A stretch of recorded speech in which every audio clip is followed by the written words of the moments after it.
The Faithful Hall of Fame. Joseph.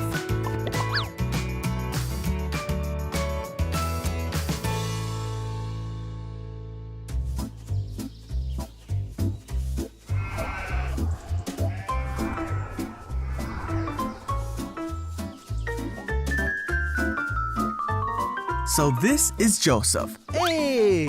You see, Joseph was the son of Israel and Rachel. Israel loved Joseph more than all 12 of his sons. In fact, he made Joseph a coat to show him how much he loved him. When Joseph's brothers saw this, they hated Joseph. One night, Joseph had a dream. When he awoke, Joseph told the dream to his brothers.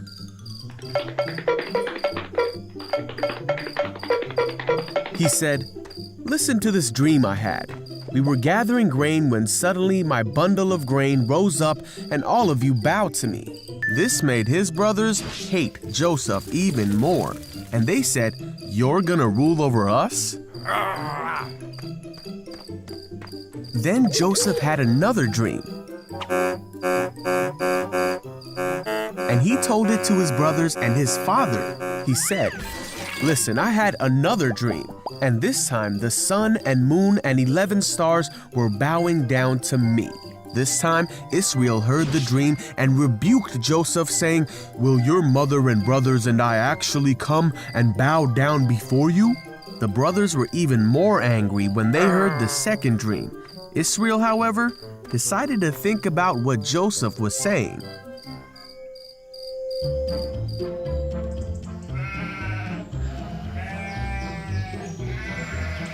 One day, Joseph's brothers were working when they saw Joseph coming to meet them.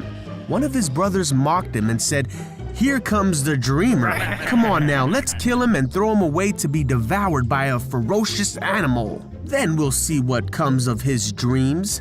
One of the brothers named Reuben wanted to rescue Joseph, so he said, "Let us not take his life.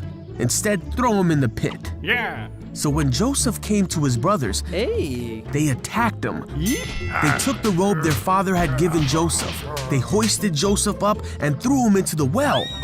Then they saw a group of men from Midian coming towards them. Judah thought it would be a good idea to sell Joseph to these men. So the brothers sold Joseph to the merchants for 20 shekels. The brothers then took the coat of many colors back to their father and made him believe that Joseph had been killed. Israel wept for his son whom he loved. Meanwhile, Joseph was taken as a slave to Egypt to work in the house of a man named Potiphar, for Joseph's story was only just beginning. I grew up in a really big family. I had 4 sisters. Can you imagine being the only boy with 4 sisters? Man, and they liked to make my life chaos. They would often hold me down and tickle me until I was laughing hysterically and screaming for them to stop.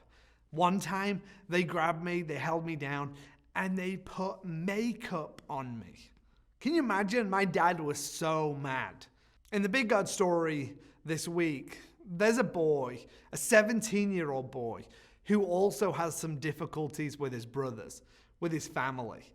In fact, it's the son of Jacob. His name's Joseph. A lot of you will know the story because Joseph was one of Jacob's favorite sons. Jacob treated Joseph differently. He was one of the youngest sons, and so he was treated extra special. A bit like me. And that made his brothers really jealous and angry. In fact, Jacob's other sons kind of devised a plan to turn on Joseph. They weren't happy at the way Joseph was treated and the way that he was acting. And so they grabbed him and they threw him in a pit. In fact, they really disliked Joseph. They were planning on hurting Joseph, maybe even killing him and telling their father that he was dead. Instead, one of the brothers stepped in and said, "Let's just sell Joseph into slavery to these traveling people heading to Egypt." And so instead of killing him, they sent him away and they told their father that Joseph had been eaten by an animal. Can you imagine doing that to your brother? That's crazy, right? Well, Joseph ended up being a slave in a man named Potiphar's house in Egypt. Life wasn't good there for him either. He began to work hard and he worked his way up, but when he got into a good position, someone tricked him. Potiphar's wife tricked him. She trapped him. She tried to make him do some things he didn't want to do, and then she got him in big, big trouble. So much trouble that Joseph was thrown in jail. Isn't that crazy? Joseph was just a 17-year-old kid doing the best that he could do, and yet Joseph was thrown in prison. He was abandoned by his brothers and he was thrown in prison. You can imagine Joseph was frustrated, sitting in prison, abandoned by his brothers. He was probably really mad. And yet God used all of that for his glory. God used that bad stuff, all of those difficulties, and he worked it around for good. He redeemed that situation. All the bad things that Joseph had been through, God made it up to him. And God put him in command of Egypt. And he saved the people from famine. God took him out of the pit and gave him into a special position. God gave him power and authority. God used him.